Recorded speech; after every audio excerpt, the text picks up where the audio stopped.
Здравейте, вие гледате Открито.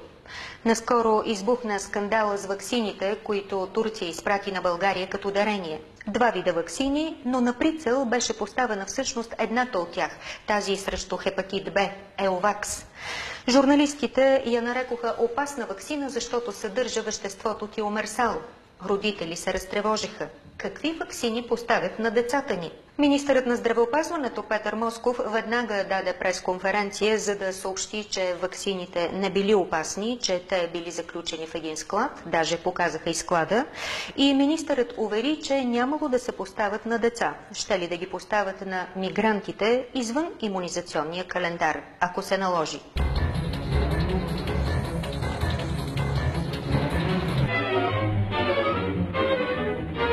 А сега вижте как изглежда дарението от Турция на хепатитна ваксина Б. Това е дарение извън споразумението за 5-валентна ваксина, защото между България и Турция има споразумение за това, че ние даряваме БЦЖ българска ваксина, те ни даряват 5-валентна ваксина. Извън това, във връзка с потенциален миграционен и бежански натиск, ние държим на склад ето тази ваксина, която е дарение от Турция. И при нужда, не дай Боже, имаме готовност да посрещнем някакъв тип обстановка, свързана с нужда от по-масова вакцинация срещу хепатит Б. Така изглежда вноса от Турция, който нито е разпространяван, нито ще бъде разпространяван. При нужда ЯО ще бъде уведомен и запитан и ако даде такова разрешение, ние имаме готовността. За другата ваксина Пентаксим, министър Москов беше още по-кратък. Показа на журналистите 2 опаковки. Едната на въпросната ваксина пристигнала от Турция, а другата същата ваксина, но произведена във Франция. Двете ваксини. До сега произвежданата в България, продаваната в България 5-валентна ваксина по линия на българското представителство на фирмата и внесената от Турция са абсолютно еднакви. Министърът на здравето се разгневи, съзря нечисти корпоративни сили зад атаката и се закани да даде журналистите на прокурорите заради създалата се паника. Изразявам дълбокото си презрение към хората, които стоят за тази кампания. Защото няма по-долна ниска точка на човешкото падение от това да използваш страховете на родителите за собствените им деца, за да реализираш бизнес интересите си. И отново казвам, от тук нататък прокуратурата ще бъде компетентният орган, който трябва да стигне до думото кой, защо и как е поръчал тази долна, абсолютно съшита с бели конци, не отговаряща на капчица истина кампания. Толкова. И въпросът с ваксините приключи. Както всичко у нас, всяко чудо за 3 дни, но чудото е в друго, в цялата истина за ваксините.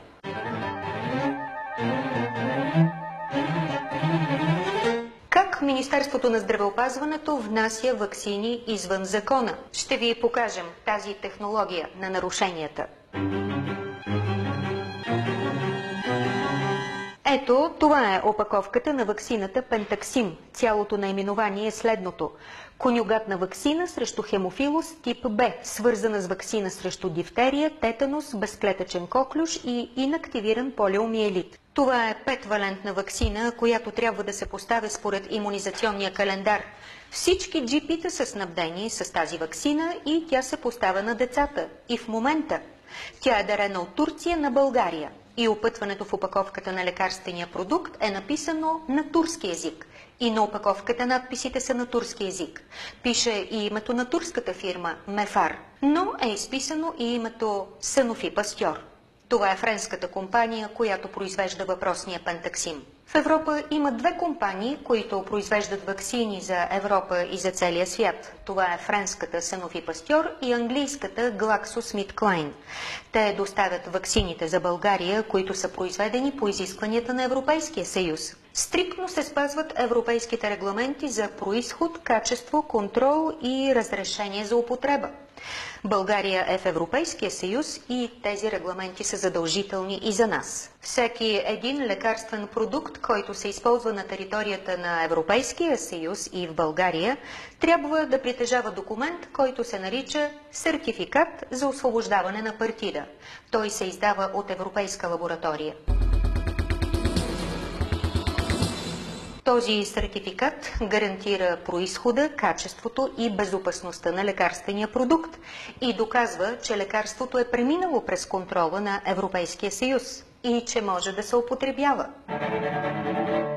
Цялата тънкост за правилния анализ на документите по казуса се съдържа в следното. В тази кутийка Пентаксим, в кутийката на пентвалентната ваксина, трябва да има 5 валенции срещу 5 болести. И в случая те съществуват така. 4 валенции представляват разтвор, който е в един флакон, а 5-та валенция представлява сухо вещество, което е в една ампула. 4 плюс 1. Флакон и ампула. Лекарят отваря опаковката с ваксината и инжектира сухото вещество в разтвора от флакона. Получилата се вече 5-валентна ваксина се поставя на детето. Първият въпрос. Колко такива сертификата тогава трябва да притежава тази опаковка Пентаксим? Отговорът. 2 сертификата. Един сертификат за проведени контролни тестове в Европейска лаборатория на разтвора с 4-те валенции и още един сертификат за 5-тия елемент на сухото вещество. Тръгнахме по пътя на 5-валентната ваксина Пентаксим от Франция, от завода производител на суровините, до Турция, която е произвела новото лекарство с опътването на турски език, и България, тъй като Турция дари на България въпросните ваксини Пентаксим, 100 000 на брой. Ваксините са освободени тук, в митническото бюро София-Запад, в квартал Илиенци, а това бюро се намира в структурите на Столична митница.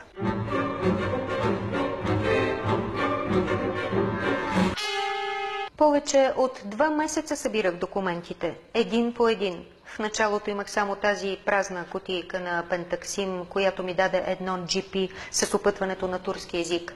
Разполагах само с едно решение на Министерския съвет от 28 май тази година. Ето го. Цитирам. Решение за одобряване на проекти на споразумение за дарение между правителството на Република България и правителството на Република Турция. Министерският съвет реши: одобрява споразуменията за дарение между правителствата и упълномощава извънредния и пълномощен посланник на Република Турция Красимир Толечки да подпише споразуменията по точка 1 от името на правителството на Република България. Министър-председател Бойко Борисов. Разполагайки с този документ, аз дълго търсих на сайта на Министерския съвет, а и на сайта на Министерството на здравеопазването последващото споразумение между двете държави – Турция и България. Какво са се договорили? Кой на кого какво дарява? И какво количество? И за какви цели? Не открих на сайта на Министерството на здравеопазването двустранно споразумение за такива ваксини и за това писмено отправих молба към Министерството на външните работи. Както винаги, пресцентърът на Министерството на външните работи беше коректен и веднага ми предостави въпросното споразумение между двете държави. Ето го. От междудържавния документ става ясно, че според член 1 Турция дарява на България 100 000 дози комбинирана 5-компонентна ваксина за деца. Ваксина за дифтерия, тетанус, коклюш, полиомиелит, хемофилус инфлуенца, тип Б, абсорбирана, и 100 000 дози ваксина за хепатит Б. Член 2. Това дарение се предоставя от Турция на България като жест на добра воля. Член 3. Дарените ваксини трябва да бъдат използвани за изпълнение на имунизационния календар на Република България, подписано в Анкара на 16 юни 2015 година. За правителството на Република България Красимир Толечки, посланник на Република България в Турция, за правителството на Република Турция професор доктор Ейп Гюмюс, заместник секретар на Министерството на здравеопазването на Република Турция. Първото нарушение, което виждаме веднага. Според документа и двата вида ваксини са предназначени за имунизационния календар в България. И пентаксимът, и ваксината срещу хепатит Б. А за ваксината срещу хепатит Б разбрахме от пресконференцията на министър Москов, че са я взели, за да я използват извън имунизационния календар, за мигрантите. защото е забранена да се поставя за деца, според наредба номер 15 на Министерството на здравеопазването. Но виждаме, че в споразумението пише точно обратното за имунизационния календар. Кой държавен служител в Министерството на здравеопазването написа текст за един междудържавен документ, според който България приема да използва ваксина, която е забранена за деца, според една наредба? Интересен факт открих, след като прочетох превода от турски език на опътването на ваксината Пентаксим, произведена в Турция. Там пишеше, че при странични реакции родителите трябвало да се обръщат към турската служба за обществено здраве. И българските родители ли да се обръщат за странични действия на децата им към турската служба за обществено здраве? Веднага написах писмо до компанията производител на ваксината Пентаксим във Франция, Sanofi Pasteur. Зададох им въпроса: кой ще носи отговорност за страничните реакции на българските деца? Френската компания Sanofi Pasteur или турската компания Мефар? Получих отговор от френската компания Sanofi Pasteur.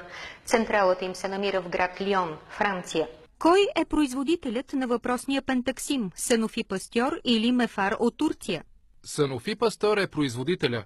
Sanofi Pasteur произвежда суровината, крайния неразлят продукт за тази ваксина във Франция и предоставя на Мефар формулираната ваксина, 4 валенции заедно, която се пълни и опакова на място в Турция, заедно с петата валенция, съдържаща се в отделен флакон, която също е произведена във Франция. Това съвсем различно лекарство ли е от това, което Sanofi Pasteur би внесла в България? Това е същата ваксина Пентаксим. Има ли регистрация този Пентаксим в България? Sanofi Pasteur има разрешение за употреба на ваксината Пентаксим в България и разпространява продукта от години. Дозите Пентаксим, предназначени първоначално за нуждите на Турция и употребявани по-настоящем за вакцинация на българските деца, не попадат под това разрешение. Причината за това е, че те са освободени в Турция според турската регулация в турски опаковки и са предоставени директно от турските на българските власти. Те обаче са произведени, спазвайки същата продуктова спецификация и според международните стандарти по качество. Минала ли е през контрола на Европейския съюз въпросната ваксина от Турция? Тази ваксина е разпространена в България съгласно специално споразумение, в което Sanofi Pasteur не е бил включен. Моля, обърнете се към двете правителства за повече информация. Кой ще носи отговорност за страничните реакции? Sanofi Pasteur или турската Мефар? Sanofi Pasteur следи за лекарствената безопасност на разпространените в България дози Пентаксим, така както правим за всяка произведена от нас ваксина. Както вече отбелязахме, решението за размяна на ваксини между България и Турция е взето от правителствата на двете страни. Sanofi Pasteur не е включвана в процеса на взимането на това решение. Затова за отговорите на втората част от въпроса ви, моля ви, обърнете се към съответните власти. Защо в опътването на въпросния Пентаксим пише, че при проблеми с ваксината трябва да се обръщаме към турската служба за сигурност? Тъй като получените от България дози ваксина са били първоначално предназначени за турския пазар, придружаващата ги листовка за пациента реферира към турските власти, следвайки турската регулация. Моля, обърнете се към българските власти за повече информация относно специфичните процедури в България. Какво установяваме с това интервю? Това, че суровините за производството на ваксината Пентаксим са произведени във Франция от френската Sanofi Pasteur, но крайният лекарствен продукт, самата ваксина в тази опаковка, е произведена в Турция от турската компания Мефар. Защото разливането на 4-валентният разтвор от контейнерите, пристигнали от Франция в Турция, както и смесването на крайният продукт, е станало в Турция.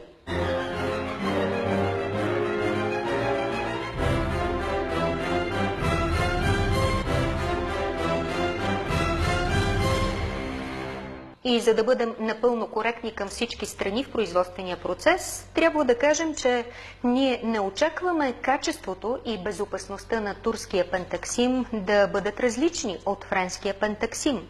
Но това трябва да бъде проверено в европейска лаборатория. Така казва законът, защото Турция не е член на Европейския съюз и стъпвайки на територията на България и Европейския съюз, тази турска ваксина трябва да бъде проверена за спазване на спецификациите.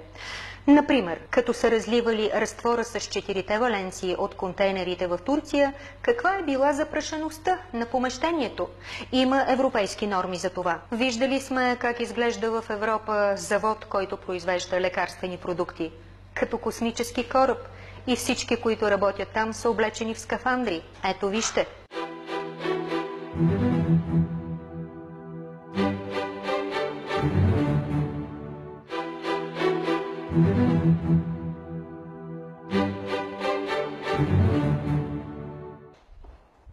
И така, сега ще направим справка в Изпълнителната агенция по лекарствата, дали ваксината Пентаксим, произведена в Турция, е регистрирана тук, в България. Не е регистрирана в Изпълнителната агенция по лекарствата турската ваксина Пентаксим. Това означава, че тази турска ваксина няма разрешение за употреба в България. Второ нарушение на здравните власти. Няколко месеца вече се използва в имунизационния календар една ваксина, която няма разрешение за употреба в България. В Изпълнителната агенция по лекарствата тук има разрешение за употреба на Пентаксима, който е произведен от френската компания Sanofi Pasteur. Ето това разрешение. В документа пише, че производител е Sanofi Pasteur. Разрешението за употреба е пак на Sanofi Pasteur и освобождаването на партидата е на Sanofi Pasteur. Последният документ представлява така нареченото GMP – добра производствена практика. Това е най-важният документ за едно лекарство. Той доказва, че крайният продукт е този, който всъщност е разрешен за употреба, а не нещо друго. Сертификат за освобождаване на партида. Това е документът, който съпътства лекарството му при продажбата на територията на Европейския съюз. И този документ доказва качеството и произхода на ваксината. Ето, този документ не притежава турската ваксина.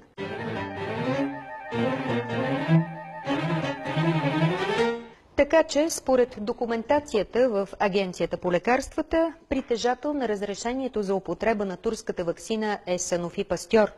Нейна е суровината, но производител на ваксината е турския завод и затова ваксината се освобождава от турския завод, спрямо стандартите на турската държава и Световната здравна организация. Само че в България има други правила, европейски, и няма как да се приложи турската регулация. Иначе казано, ваксината Пентаксим, произведена в Турция, не е разрешена за употреба на територията на Европейския съюз, в частност и България.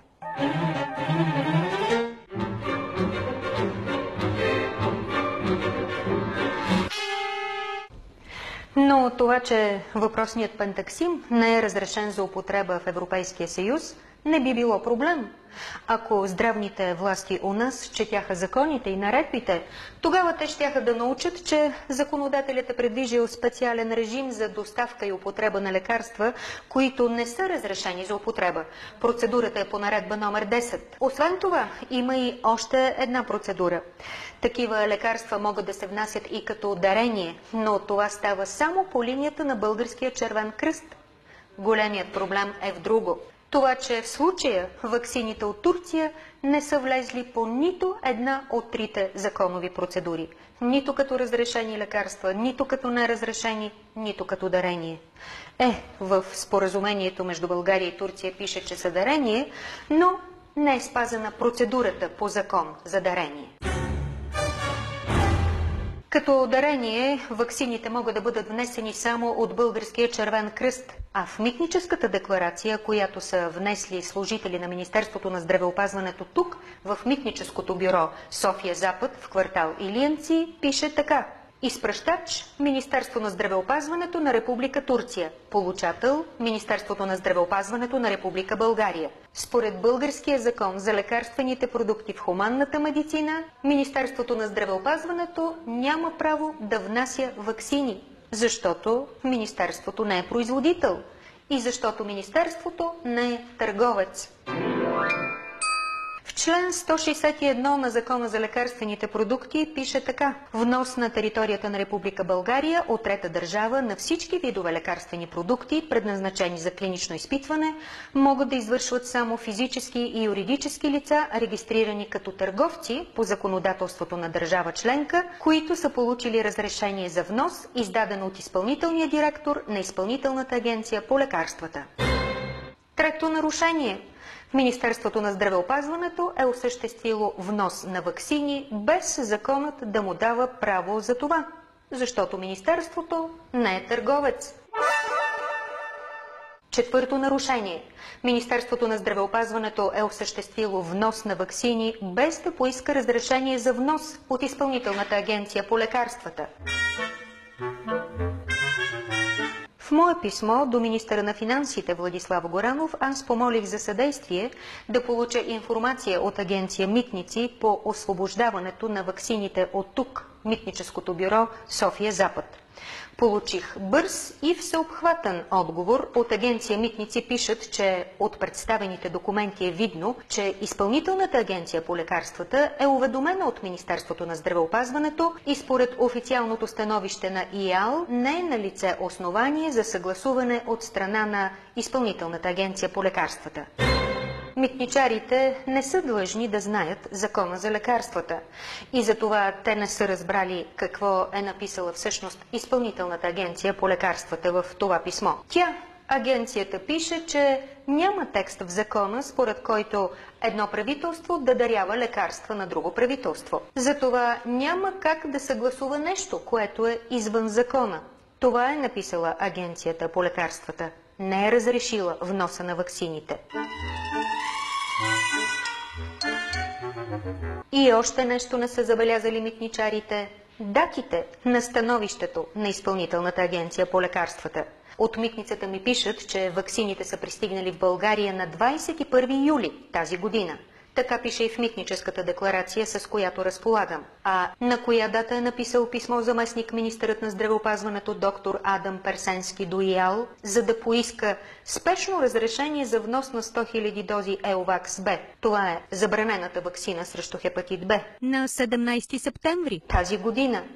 2 месеца по-късно, 2 месеца след като ваксините вече са влезли на територията на България от трета страна. Това е четвъртото нарушение. Без разрешение за внос от Изпълнителната агенция по лекарствата, Министерството на здравеопазването внася през месец юли забранените за употреба ваксини срещу хепатит Б. Пето нарушение. И 5-валентната ваксина Пентаксим е внесена от Министерството на здравеопазването в България без разрешение за внос от Агенцията по лекарствата. Да, заместник министър Персенски пише на Агенцията по лекарствата за нея още на 9 юли тази година и получава отговор от изпълнителния директор доцент Асена Стоименова. Само че явно и заместник министърът и държавните служители в Министерството на здравеопазването не са разбрали какво им е написала в писмото Изпълнителната агенция по лекарствата. Цитирам въпросното писмо. Изпълнителната агенция по лекарствата не възразява да бъде допуснат вноса на 5-компонентната ваксина Хемофилус инфлуенца с номер П15004. Досещате ли се какво беше това? Петата валенция, петият елемент на пентаксима. Сухото вещество в ампулата. Изпълнителната агенция по лекарствата е разрешила да се внесе само ампулата от кутийката, но не и останалите 4 валенции от разтвора, който е разлят от контейнерите в Турция. Защото само ампулата с петия елемент има сертификат от европейска лаборатория. Останалите 4 валенции нямат документ за осъществен контрол в европейска лаборатория. Жалкото е, че това не са разбрали в писмото здравните власти, които трябва да бъдат компетентни и които се издържат от нашите пари, парите на данъкоплатците. И какво са направили държавните служители от Министерството на здравеопазването тук, на Митническото бюро в квартал Илиянци? Вместо да представят на митничарите 3 документа, 3 разрешителни за внос на 2 ваксини, едната от които е с 2 компонента, държавните служители са приложили само ето този един документ. Обобщен протокол за конюгатна ваксина срещу хемофилус тип Б, свързана с ваксина срещу дифтерия, тетанус, безклетъчен коклюш и инактивиран полиомиелит. Това е документ от европейска лаборатория, който се отнася само за спринцовката с сухото вещество, само за 5-я елемент, който е произведен от Sanofi Pasteur във Франция. За разтвора от 4 валенции срещу дифтерия, тетанус, коклюш и полиомиелит, произведен в Турция, държавните служители не са представили разрешение за внос. Следователно, ваксината, произведена в Турция, е внесена извън закона, без легални документи. Написах писмо до министъра на здравеопазването, доктор Петър Москов. Помолих го за интервю. От Здравното министерство настъпи тишина. Бихте ли ми казали каква е съдбата на писмото, което вчера в 7 сутринта ви изпратих до министър Москов? Успяхте ли да му го внесете с искането ми за 4 интервюта по темата за ваксината? Представено е писмото.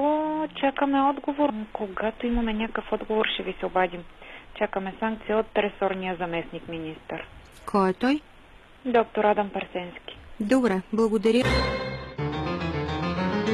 Министър Москов не даде интервю. Не разрешиха от Министерството на здравеопазването да ни дадат интервюта и другите двама директори под шапката на Министерството. Директора на Агенцията по лекарствата и директора на държавната фирма Булбио.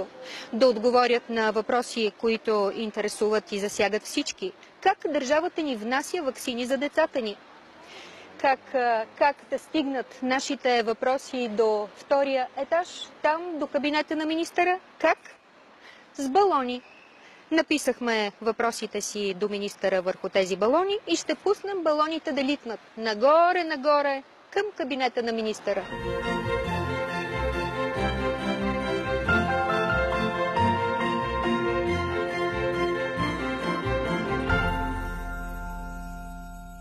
Днес министър Москов коментира нашите въпроси за ваксините. Министър Москов, вече 8 дни не ми отговаряте на моите въпроси за ваксините. Казах от прес-центъра, че са ви ги внесли при вас, че трябва доклад. Кажете ми първият си най-важен въпрос. Първият въпрос. По коя процедура Министерството внесе ваксините, защото аз установих, че по нито една от 3 законови процедури не са внесени. Извинете, но дарение е съвсем законна процедура. А споразумението, с което е износа? По никакъв начин споразумението между Министерския съвет на Турция и Министерския съвет на България не включва това дарение. Това е допълнително. Да, но това е само от Турция за България. Няма споразумение в обратна посока. Казвате на Турция правото да ни даде дарение? Не, но трябва да бъде по закон. Министерството на здравеопазването в България върна жеста с ваксините на Министерството на здравеопазването на Република Турция, като направи износ на други ваксини за Турция, ваксини срещу туберкулоза. Те се наричат ваксини БЦЖ и се произвеждат от фирмата Булбио, която е 100% държавна собственост и е под шапката на Министерството на здравеопазването. Как е станало това? Министър Петър Москов е написал писмо до директора на държавната фирма Булбио, с което той иска лабораторията на фирмата да произведе 4 милиона и 200 хиляди дози ваксина срещу туберкулоза за нуждите на страната. Датата, на която е написано това писмо, е 13 май тази година.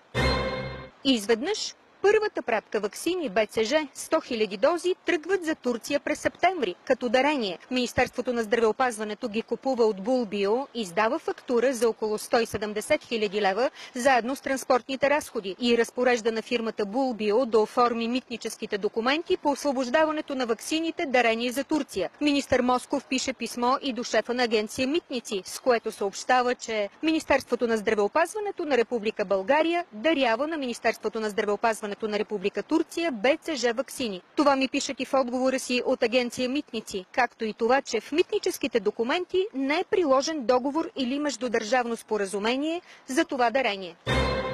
Точно това поисках от министър Москов, да покаже това споразумение, подписано между правителствата на двете държави и в което пише, че Република България дарява БЦЖ ваксини на Република Турция. Но като не се показва това споразумение, какво да си мислим? Без правно основание ли е направен износът на ваксини от България за Турция? И ако сега от Министерството на здравеопазването отново кажат, че са бързали, защото трябвало да гасят пожар с тези ваксини, тъй като в България нямало ваксини за децата с какво да се имунизират, то ние няма да повярваме, че сделката е станала спешно, защото разполагаме с доклада на министър Москов, който той е внесъл в Министерския съвет с предложението за подписване на споразумение с Турция. Ето го. В доклада най-подробно е описано как са били водили преговори с турската страна, те да ни дарят ваксини за деца срещу хепатит Б, това са забранените за Европейския съюз ваксини, и как ние ще дарим на Турция 5 милиона дози ваксини срещу туберкулоза. Това е предложил в доклад министърът на Министерския съвет и то е прието с решение на правителството на 28 май тази година. И какво става ясно от документите? Това, че на 13 май тази година министърът на здравеопазването е поискал от Булбио да произведат над 4 милиона дози срещу туберкулоза, защото били много нужни на страната ни във връзка с заболемостта от туберкулоза. Само 2 седмици по-късно, на 28 май, министър Москов предлага в доклад на Министерския съвет 5 милиона доза ваксини да се дарят на Турция, защото така са били разбрали в преговори с турската страна. Коя е истината? Че са нужни ваксините за България или че са нужни ваксините за Турция? Въпросът остава. Кой и защо така грубо е стъпкал закона у нас?